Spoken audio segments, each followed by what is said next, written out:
just let it go. I've so let it go. I've so let it go. I'm torn on this because you guys really didn't take the big songs, and my list didn't use a lot of the big songs, but I got a couple that I really wanted to use because, whatever. So my number 5 just got changed. The Girls Got Rhythm, or Girls Got Rhythm, Highway to Hell, 1979. Man, that's kind of an AC/DC song, man. The backseat rhythm, it's like, that's like you were singing that song and you knew where that rhythm was, Girls Got Rhythm. So Bon Scott's last album. Yes, well, that he sang on. Yes, and great. That literally, there's a lot of theirs you could listen front to back, Back in Black, or a couple of them, but that's definitely one. Highway to Hell from beginning to end is kind of cool, and it kind of tells a tale. And a lot of theirs didn't, but they kind of there's a sequence to some of their songs on that one. So, anyways, my number 4. This is from 2020, Power Up, and it's Witch's Spell. And that whole album, they got a couple of covers on there that are pretty cool that I really wanted to use. I almost used Wild Reputation. I almost used another one, but Witch's Spell is kind of basically, to me, is a song about a woman that's got you under a spell, and the things that you'll do when you're in that spell. So, and I wanted to use something newer because the 2020, it's crazy that it still has that power or that sound of 2000 or 93 or 79, and a lot of that same energy. I don't think they've touched a level on their amps or changed an effects pedal or anything. It's the same thing. I sing like that. If I get up there and sing like that for just a minute, it's going for a week. I don't know how that dude has done it. I mean, he's done it. What, 40 years of almost 40 of the 50 years. Yeah, that's what I'm saying. It's like, what? So anyway, did you guys hear how he got the job? I know it was like just a random thing. I know it was crazy. No, Bon Scott had always admired his band, Gordy or something, Geode or something like that. And so, Bon Scott was always talking about Brian Johnson, and I think in that band he'd had a little bit different sound because but yeah, he didn't, there was no deathbed, but he'd always talked about him, and so they were almost like, we're not going to go on, but they were like, oh well, Bon wouldn't want us to quit, and Bon always talked very highly of this guy, so it just seems very fitting that we would, we gave him, and that's how Brian Johnson got the gig. So it shows 2 people are listening. I don't know if anybody's there from what the message just said. If they're not, then that's okay, because I'm doing this for me. And I've always said I do podcasting for me.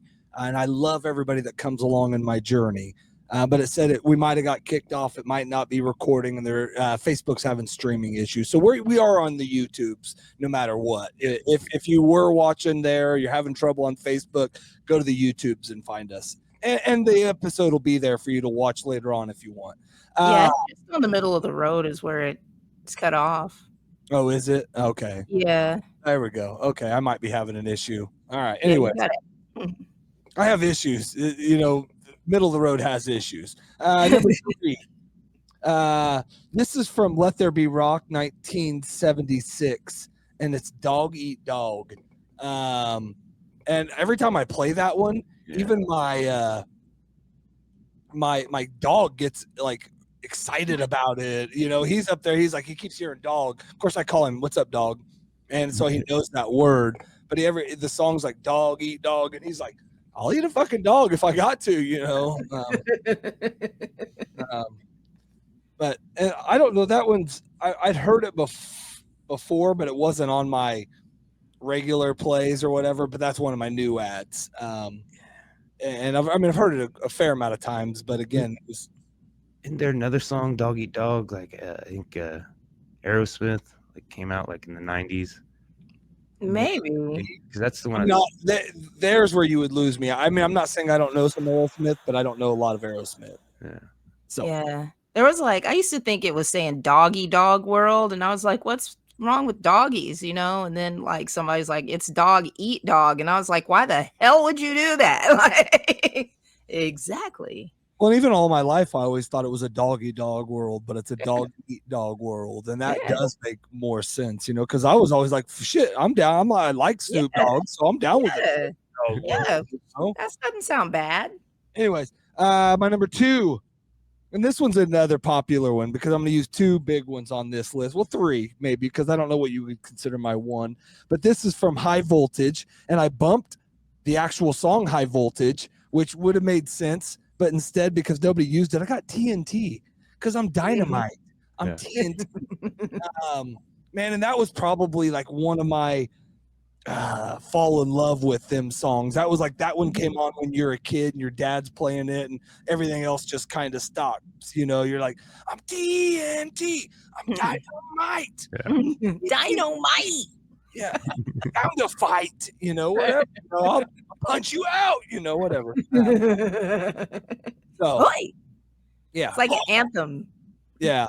A bunch of their songs just have like their songs catch your attention to start. I mean, it's the music. You're like, you're right. They got a style, but there's, I mean, just hitting with some power to start a song has never been bad. And they figured that out. Like, we'll give you some power, and guess what? The words will come behind it. They're going to be pretty powerful too. So that's my number 2. My number 1, man, this movie was fun. You know, like when I was a kid, I'm like, man, if I could get that golden ticket, you know, and everybody's going, oh, golden ticket, Willy Wonka. Was AC/DC on Willy Wonka? No, they weren't. They were on from the Last Action Hero soundtrack. Yeah. It's big. And he got the golden ticket on there too. I throw that one out there. But anyways, that golden ticket, which would be the one I would much rather have than Willy Wonka's, because I can go into a movie with freaking, I would have been in Bloodsport, helping Jean-Claude punch people in the balls, and oh man, I would have went a totally different way with that one. But go ahead, Coach. Well, what's the song? A Big Gun. Big Gun. A Big Gun. And that's like, and even when you look that one up, like, and you might not even from just the title, you're like, oh, I don't know that song. Then you play, you're like, oh, well, shit, I know that one. Yeah, I know. Yeah, that's one of my favorite movies. I've watched it 100 times. And that's like one of the, like, they even said, like, most underrated big songs. And it wasn't on their top. That was on Santia's list. But that wasn't even on their top 25 list or anything like that. But to me, that was my buddy, me and TJ, that's one of his favorite movies. And something about that one, you know. Yeah, I bet that song played while he was in his car jumping. How do you get to Carnegie Hall? Practice. Non-practice. What's up, man? Sorry. I don't think I've ever seen that movie. Well, that's okay. I mean, I'm sorry for you. No, it's fine. It's fine. I was just saying. It's definitely one of the better Arnold flicks.